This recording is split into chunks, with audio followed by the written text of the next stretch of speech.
পরম প্রেমময় শ্রী শ্রী ঠাকুরের শ্রীচরণ কমলে আমার অনন্ত কোটি ভক্তিপূর্ণ প্রণাম। পরম পূজ্যপাদ শ্রী শ্রী আচার্যদেবের শ্রীচরণেও আমার অনন্ত কোটি ভক্তিপূর্ণ প্রণাম। আশা করি আপনারা সকলে ভালো আছেন এবং সর্বাঙ্গীন সর্বপ্রকারে ভালো থাকাটাই আমি পরম প্রেমময় শ্রী ঠাকুরের রাঙ্গারাত্রি চরণে প্রার্থনা রাখি এবং তৎসহিত আপনাদের সকল দাদা ও মায়েদেরকে আমার অন্তরকাড়া ভক্তিপূর্ণ শ্রদ্ধাপূর্ণ রানন্দিত জয়গুরু জানাই। আপনারা অতি আনন্দের সহিত, আকুলতার সহিত, ব্যাকুলতার সহিত সত্যানুসরণ প্রসঙ্গ সত্যানুসরণ পাঠটাকে শুনছেন এবং নিজের জীবনে সেটা বাস্তবায়িত করার চেষ্টা করছেন। অনেক মানুষ, অনেক দাদা মায়েরা সাবস্ক্রাইব করে আছেন। সবাইকে আমার অন্তরের কৃতজ্ঞতা, ধন্যবাদ জ্ঞাপন করছি। তো আসুন এই পাঠটি আলোচনা করা যাক। আজকের পাঠটিতে আমরা জানতে পারবো যে বল, বীর্য, সাহস, বুদ্ধি কিভাবে বেড়ে যায়, কি করলে বেড়ে যাবে। আরো অনেক কথা, আমরা পরম পিতার উপর নির্ভর করে চললে আমরা কিভাবে পরম শান্তির অধিকারী হয়ে উঠতে পারি। আরো আছে দুঃখ কেমন করে আসে এবং কি করলে দুঃখ আমাদের কিছুই করতে পারবে না, সে বিষয়ে আজকে এই পাঠ আলোচনার মধ্যে আমরা জানব। জানার জন্য আপনারা ভিডিওটি স্কিপ না করে সম্পূর্ণ ভিডিওটি দেখবেন, এটাই আপনাদের কাছে আমার একান্ত অনুরোধ। বাণীটি হলো, চাওয়াটা না পাওয়াই দুঃখ, কিছু চেয়েও না, সব অবস্থায় রাজি থাকো, দুঃখ তোমার কি করবে। শ্রী শ্রী পিতৃদেবের নির্দেশক্রমে শঙ্করদা আলোচনা শুরু করলেন। যখন কিছু চাই কিন্তু পাই না, তখনই দুঃখ আসে। আমাদের সব অবস্থায় রাজি থাকতে হবে। শ্রী শ্রী পিতৃদেব, সব অবস্থায় রাজি থাকলে দুঃখ আসে না। কিন্তু ধরো ঠাকুরকে রোজ সকালে সাদা ফুল দিই, আজ কাছাকাছি পেলাম না, কিংবা ঠাকুর ভোগে একটা ফল দেবো ভেবেছি, বাড়িতে নেই, তাই বলে এখানেও কি না পাওয়ায় রাজি থাকতে হবে? যেমন করেই হোক জোগাড় করতে হবে। যেমন করে মানে অসৎ উপায় করলে চলবে না। ইষ্ট স্বার্থ পরিপূরণের আমার যে চাহিদা তা তো সব সময় থাকবেই। ইষ্টার্থ পরিপূরণে চাহিদা যতই উদ্গ্রীব হবে ততই বল, বীর্য, সাহস, বুদ্ধি বেড়ে যাবে। শঙ্করদা, আমাদের নানা রকম চাওয়া থাকে তো। শ্রী শ্রী পিতৃদেব, চাওয়া তো আছেই, সহস্র রকম চাহিদা রয়েছে। খাচ্ছি চিড়ের মোয়া, ভাবছি মুড়ির মোয়া হলে ভালো হতো। তুমি দিলে তিলের নাড়ু, ভাবছি নারকেলের নাড়ু হলে ভালো হতো। জনেক দাদা বলছেন, রবি ঠাকুরের বলা আছে, যাহা তাই তাহা ভুল করে চাই, যাহা পাই তাহা চাই না। শ্রী শ্রী পিতৃদেব, হ্যাঁ ওই কথাই তো। আমাদের গন্তব্য হলো ঈশ্বর লাভ, সেটাই প্রকৃত চাহিদা। কিন্তু নানা প্রবৃত্তি মার্গী চাহিদার ফাঁদে আসল চাহিদাই হারিয়ে যায়। মন লোভ রিপুর দ্বারা আক্রান্ত হয়। গন্তব্য যদি ঠিক না থাকে, আইডিয়াল আদর্শ যদি ঠিক না থাকে, তাহলে আসল চাহিদা হারিয়ে যায়। ঠাকুর বলেছেন, যে অবস্থায় আছো সে অবস্থায় রাজি থাকো। তার মানে এই নয় যে আমি এগোবার পথ ধরে এগোবো না। এগোবার যে পথ, সে পথে যেতেই হয়। সব অবস্থায় রাজি থাকো। সব অবস্থায় রাজি থাকা প্রসঙ্গে আবার প্রশ্ন উঠল। শ্রী শ্রী পিতৃদেব, আমার গেঞ্জি আছে, সোয়েটার নেই। পণ্ডিতের সোয়েটার দেখে আমার সোয়েটার পরার ইচ্ছা হলো, কিন্তু এতেই যখন আমার চলে যাচ্ছে, শীত করছে না, ঠান্ডা লাগছে না, তখন আমার যা আছে তাতেই আমি খুশি থাকব। সব অবস্থায় রাজি থাকার অর্থই হলো তাই সর্বদা ইষ্ট স্বার্থ প্রতিষ্ঠার দিকে নজর রাখতে হয়, সেরকম চাহিদা নিয়ে এগিয়ে চলতে হয়, কিন্তু আত্মস্বার্থী চাহিদাকে প্রশ্রয় দিতে নেই। সব অবস্থায় রাজি থাকা মানে নিষ্কর্মা হয়ে বসে থাকা নয়। কর্ম তো আছেই, কর্মের মাধ্যমেই আমার প্রাপ্তি আছে। অমূল্য রায়দা। ইষ্টের জন্য কোনো জিনিস চাইলাম এক দাদার কাছে, ভেবেছিলাম চাইলেই পাওয়া যাবে, তা না পেলেও দুঃখ আসে। শ্রী শ্রী পিতৃদেব, তুমি কি সকলের কাছে ভিক্ষে করে করে সংসার চালাচ্ছ? সংসারের বেলায় উপায় হচ্ছে আর ইষ্টের জন্য ভিক্ষা করছো? আর তুমি যখন চাইছো তখন তোমার তো জানাই উচিত কেউ দেবে কেউ দেবে না। আর যারা ভিক্ষা করে সংসার চালায় তারাও জেনেই রেখেছে সবাই নাও দিতে পারে। ইষ্টার্থে বললেই সবাই যে দিয়ে দেবে এটাও তো ভুল ধারণা।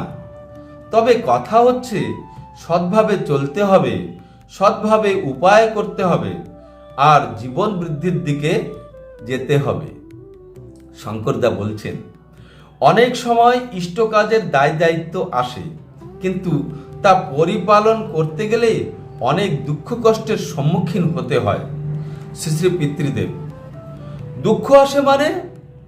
তাহলে কি বলতে চাও ইষ্ট কাজ করার জন্য দুঃখ পাচ্ছ? তা না, ব্যাপারটা ঠিক তা না। দুঃখের হাত থেকে নিষ্কৃতি পাওয়ার জন্যই তো তাকে ধরা, তার পথে ধরে চলা। তোমার উপর কোনো দায়িত্ব এলো, ধরো তোমাকে ঠাকুরের প্রয়োজনে 1000 টাকা সংগ্রহ করতে হচ্ছে। ওটা না হওয়া অবধি তোমার মনে একটা উদ্বেগ, একটা ব্যাকুলতা থাকবেই। এরকম উদ্বেগ না থাকলে কার্যসিদ্ধিই হয় না। মেয়ের বিয়ে দেওয়ার আগে বাবার উদ্বেগ থাকে, পরীক্ষায় পাশের আগে রেজাল্ট নিয়ে ছাত্রের উদ্বেগ থাকে। ইষ্টদায়িত্ব পরিপূরণে একটা উদ্বেগ থাকা স্বাভাবিক, তাতে দুঃখ আসবে কেন? বরং তার ইচ্ছা পরিপূরণে আসবে শান্তি, তৃপ্তি, আনন্দ। শ্রী শ্রী পিতৃদেব, ইচ্ছা হলো তো দেবে। অমূল্যদা বলছেন, কিছু দিতে ইচ্ছা হলে কিন্তু সামর্থ্যে কুলালো না। শ্রী শ্রী পিতৃদেব বলছেন, ইচ্ছা হলো তো দেবে।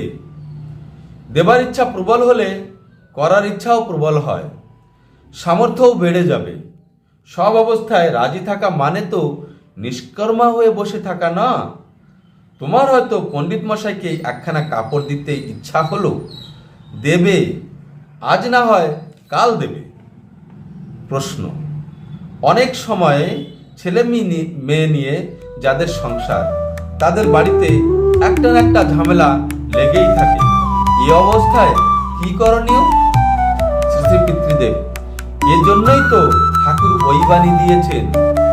ওই বাণী অর্থ আজকের যে বাণীটা। এমন অনেক বাড়ি আছে, স্বামী স্ত্রী আর 3টে ছেলে মেয়ে, কিন্তু আর্থিক অনটন, তবু যা আছে তা নিয়েই খুশি। আবার কোনো বাড়িতে হয়তো মা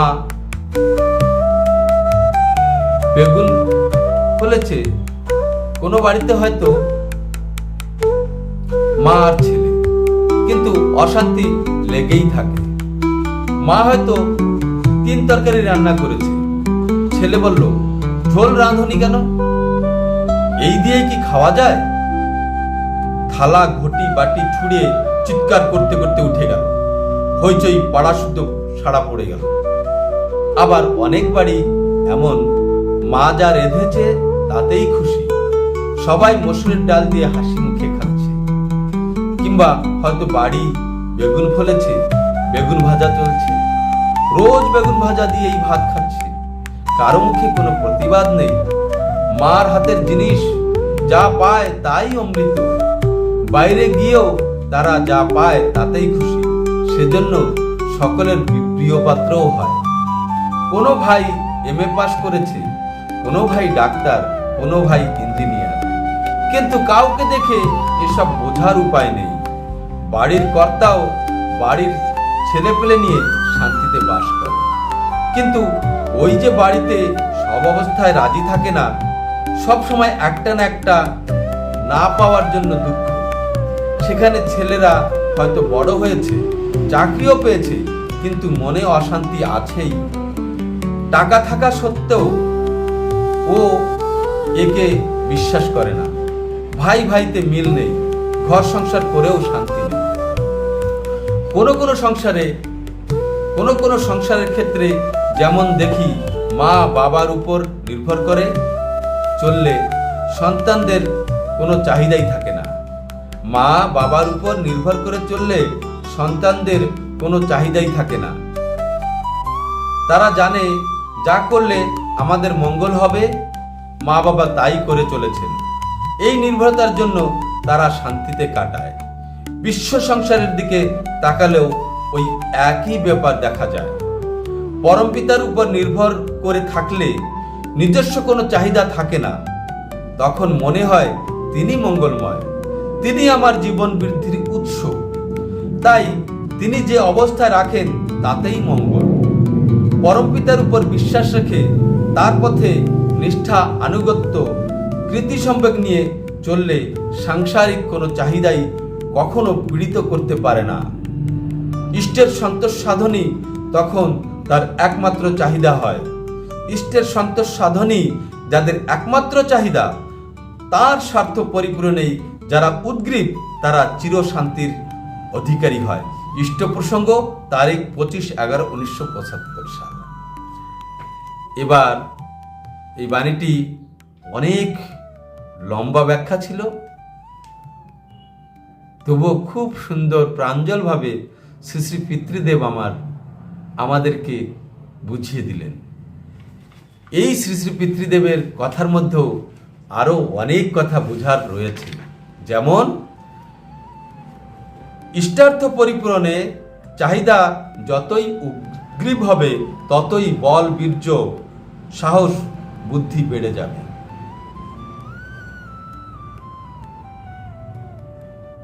এই ইষ্টার্থ পরিপূরণের চাহিদা আমাদের মধ্যে সব সময় থাকার প্রয়োজন আছে। যেমন হনুমান লক্ষণ যখন শক্তিশালী পড়েছিল, তখন সেই তার ইষ্ট শ্রীরামচন্দ্র এবং তার কনিষ্ঠ লক্ষণ তাকে বাঁচাবার জন্য যে চাহিদা তার মনের মধ্যে জেগেছিল, সেই চাহিদার টানে তিনি অনেক বাধা বিপত্তি অতিক্রম করে গন্ধমার্দন পর্বতে পৌঁছালো। সেখানে গিয়ে দেখলো যে অনেক প্রকার গাছ, প্রচুর গাছপালা, তার মধ্যে সেই সঞ্জীবিনী বৃক্ষটি চয়ন করতে তার কষ্ট অনুভব হলো। তখন সে পর্বতটাকেই তুলে নিয়ে চলে আসলেন প্রভুর সেবার জন্য। প্রভুর সেবার চাহিদা এমনিভাবে মানুষকে পরাক্রমী করে তোলেন। তাই শ্রী শ্রী পিতৃদেব বললেন, বল, বীর্য, সাহস ও বুদ্ধি বেড়ে যায়। এটা গেল একটি কথা। আবার যে দাদা বললেন আমাদের চাহিদা তো অনেক প্রকার থাকে। দেখুন, অতি বাস্তব কথা বললেন। আমরা কখনোই তৃপ্ত হতে পারি না। আজকে আমার ছেলে হয়তো ভালো পড়াশুনো করতো না, কিন্তু সে কোনোরকম পাশ করে গেল। এই পাশ করে যাওয়াটা তার জন্য অনেক বড় কষ্টের ছিল। সে পরমপিতার দ্বারা পাশ করে গেল, তাতে কিন্তু আমি খুশি নয়। যদি আমার ছেলেটা সেকেন্ড ডিভিশন রাখতো, ফার্স্ট ক্লাস রাখতো, এমনিভাবে আমরা আমাদের চাহিদাটাকে বাড়াতে থাকি, নাকি? মানে আমরা যতটুকু পাই তাতে খুশি হই না। তাই এক দাদা বলেছেন, যাহা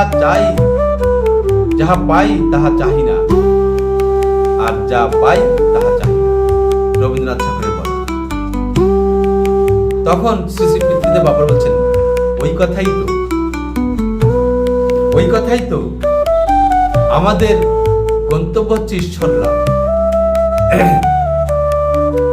ঈশ্বর লাভ করার, যাদের আদর্শ ঠিক আছে, যাদের গন্তব্য ঠিক থাকে, তারা ঠিক গন্তব্যকে হাসিল করে। কিন্তু যাদের এইগুলি ঠিক নেই, তাদের আসল উদ্দেশ্যই হারিয়ে যায়, আসল উদ্দেশ্যটাকে ভুলে যায়, ভ্রমে পড়ে। ঠিক যেমন রাবণের হয়েছিল। রাবণ শিব ভক্ত ছিল, কিন্তু শিব অনুগামী ছিলেন না, শিবের আদেশ নির্দেশ মেনে চলতেন না। কিন্তু সে তপবল দ্বারা শিবকে তার নিজের বশে রাখতে চাইতেন। তাই তার মায়ের ইচ্ছা পূরণ করার জন্য শিবলিঙ্গ আনতে গিয়েছিলেন শিবের কাছে। যখন শিব দিতে রাজি হয়নি, তখন তিনি কি করতে চাইলেন, যদি আমাকে না দেওয়া হয় তাহলে তাকে ধমকি দেওয়ার মতো করে, ইষ্টকে ধমকি দেওয়ার মতো করে কৈলাস পর্বতটাকেই ফেলে দেওয়ার উপক্রম করেছিল। তারপর তিনি শিবের যখন দেখলেন যে একে না দিলে তো চলবে না, বায়না মেটাতেই হবে, তখন সে দিতে রাজি হলো এবং কিছু শর্ত রাখলো যে দেখো, আমি কিন্তু আমাকে তুমি যেখানে যদি কখনো ভূমিতে রাখো, তাহলে কিন্তু আমি আর সেখান থেকে লড়বো না। তাই ওই কৈলাস থেকে লঙ্কা পর্যন্ত তাকে একভাবে ওই লিঙ্গটাকে কাঁধে করে নিয়ে যেতে হয়েছিল। কিন্তু সে কি পেরেছিল? সে পারেনি। তার গন্তব্য, তখনকার সময়ের জন্য গন্তব্য ছিল তার মায়ের চাহিদা, মায়ের ইচ্ছাকে পূরণ করা, যে শিবলিঙ্গকে নিয়ে লঙ্কায় প্রতিষ্ঠা করা। সেই উদ্দেশ্য থেকে সে বিচ্যুত হয়েছিল। এবং শিব, যিনি পরমেশ্বর, পরমপিতা যিনি, তিনি কিভাবে তার জীবকে, এই জীব জগৎকে রক্ষা করবেন, কল্যাণ হয় যাতে, তার জন্য তার দৃষ্টি ছিল। তাই শ্রী গণেশও সেই রাবণের পিছে লেগেছিল, জল খাবিয়ে খাবিয়ে তাকে প্রস্রাব করানোর চেষ্টা করেছিল, সেটাও কৃতকার্যতা হাসিল করছিল না। কিন্তু রাস্তায় যখন মন্দোদরীর দর্শন পেল, মন্দোদরীর মোহে পড়ে শেষ পর্যন্ত সে ব্যতিব্যস্ত হয়ে পড়েছিল। এমনিভাবে বিভিন্ন প্রকার প্রবৃত্তি মার্গী হয়ে সে অবশেষে লিঙ্গকে রাখতে বাধ্য হলো। শ্রী গণেশ সেখানে সিদ্ধি লাভ করলো। তার প্রচেষ্টা যতক্ষণ পর্যন্ত এই জীব জগতের মঙ্গলের জন্য, পিতার উদ্দেশ্যকে সফল করার জন্য সে রাবণের পথ ছাড়েনি, পিছ ছাড়েনি। শেষ পর্যন্ত সমুদ্রের কাছে এসে সে রাবণকে তার প্রবৃত্তি মার্গী করে লিঙ্গকে হাতে নিয়েছিল এবং শেষে সে সেখানেই রেখে দিয়েছিলেন, আর লিঙ্গকে নিয়ে যেতে পারল না। তো রাবণ তার উদ্দেশ্যে সফল হলো না, কেননা তার উদ্দেশ্য সৎ ছিল না। তাই ঠাকুর পরম পূজ্যপাদ পিতৃদেব বলছেন, গন্তব্য যদি ঠিক না থাকে, আইডিয়াল যদি ঠিক না থাকে, তাহলে আসল চাহিদা হারিয়ে যায়। ঠিক আছে না? তো এমনিভাবে সে তার এরপর আরো কথা আসলো সব অবস্থায় রাজি থাকা নিয়ে। আরো কথা আসলেন যে আমাদের যেটা না হলে চলে, সেটাও যদি আমরা পেতে চাই, সেটাই হবে বেশি চাওয়া। আর এমনিভাবে চাই যখন, তখন আমরা অস্থির হই, আমাদের মধ্যে দুঃখ আসে। তাই এভাবে চলা যাবে না, তাহলে দুঃখ আমাদেরকে স্পর্শ করতে পারবে না। দুঃখ আমার কি করবে? সব অবস্থায় রাজি থাকো, দুঃখ তোমার কি করবে? এমনিভাবে আরো একটি কথা বলেছেন যে সংসারে প্রতিনিয়ত ঝগড়াঝাটি লেগেই থাকে ছেলে মেয়েদেরকে নিয়ে বিভিন্ন প্রকারভাবে। এই বিষয়টি আলোচনা করা অতি আবশ্যক। তাই ভিডিওটি লম্বা হলেও আমি এটা বলছি। এখানে শ্রী শ্রী পিতৃদেব সুন্দর সুন্দর উদাহরণ দিয়েছেন, আর উদাহরণের ভিতর একটা জায়গায় বলেছেন যে শুধু যেটা চাই, যেটা পাই, সেটা না চেয়ে আর একটা কিছু চাওয়া, এটা কেন, ওটা কেন, এই কি এরকমভাবে কি খাওয়া যায়, এই খাদ্য কি খাওয়া যায়, এরকম মনোভাব। আবার আরেকটা পরিবারের উদাহরণ দিলেন, যেখানে মা যা রান্না করে দেয় তাতেই তারা হাসি মুখে খেয়ে উঠে যায়, পরম শান্তিতে থাকে, এবং বাড়ির কর্তা যিনি সেও শান্তি পায়, শান্তিতে সংসার চালায়। এইখানে একটা জায়গায় পরম পূজ্যপাদ শ্রী শ্রী আচার্যদেব উল্লেখ করেছেন, সেই শব্দটাতেই আমার একটা কথা আমার মস্তিষ্কে উকি মেরেছে, সেটা আপনাদের সামনে তুলে ধরতে চাইছি। যে কোনো সংসারের ক্ষেত্রে দেখি মা বাবার উপর নির্ভর করে চললে সন্তানদের কোনো চাহিদাই থাকে না। তারা জানে যা করলে আমাদের মঙ্গল হবে, মা বাবা তাই করে চলেছেন। এই নির্ভরতার জন্য তারা শান্তিতে কাটায়। এইখানে মা বাবার উপর নির্ভর করে চললে সন্তানদের কোনো চাহিদাই থাকে না, কেননা তারা জানেন বাবা মা যা করবেন ভালোই করবেন, আমার ভালোর জন্য করবেন, তাই করে চলেছেন। এইখানে একটা কথা, মায়েরা ভাবতে পারেন যে আমার ছেলেগুলি আমার কথা শুনবে কি করে,